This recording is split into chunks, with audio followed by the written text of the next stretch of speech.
Hey guys, welcome back to some marvelous scents, and today we're gonna make butter cookies. Okay, so in a bowl we're gonna take our room temperature butter. Here I'm using unsalted, you can also use salted or margarine too. Then we're gonna add in our powdered sugar. Castor sugar also works, but it gives a more grainier taste, which butter cookies, no. Then we're gonna add in our vanilla extract. Vanilla essence is also applicable, but it won't give that much of a deep flavor. And for these cookies, flavor is everything. Mix it all together, and then we're gonna add in half of our flour, which is pre-sifted by the way, and half of our corn flour. Corn flour is also known as cornstarch. We're adding it to make our cookies more crunchier and lighter. You can cut the corn flour and add in the same amount of flour itself.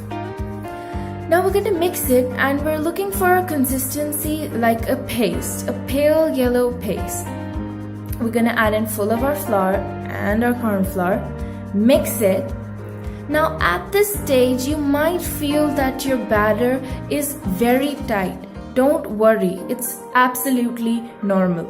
Now if you're gonna pipe it like I am, I would suggest to add 2 to 3 tablespoons of milk to make it into a piping consistency. If you're gonna use it for cutting, I'm gonna show you the end result of circles. You are supposed to add a tablespoon of flour more and then just put it in the refrigerator, and when it's cool you can cut out whatever shape your heart desires. I'm just piping some rosettes, and these were the end results. Amazing! These butter cookies just melt in your mouth and are amazing to pair with some coffee. And now I'm going to show you what a round cutter did. It was also crunchy and yum.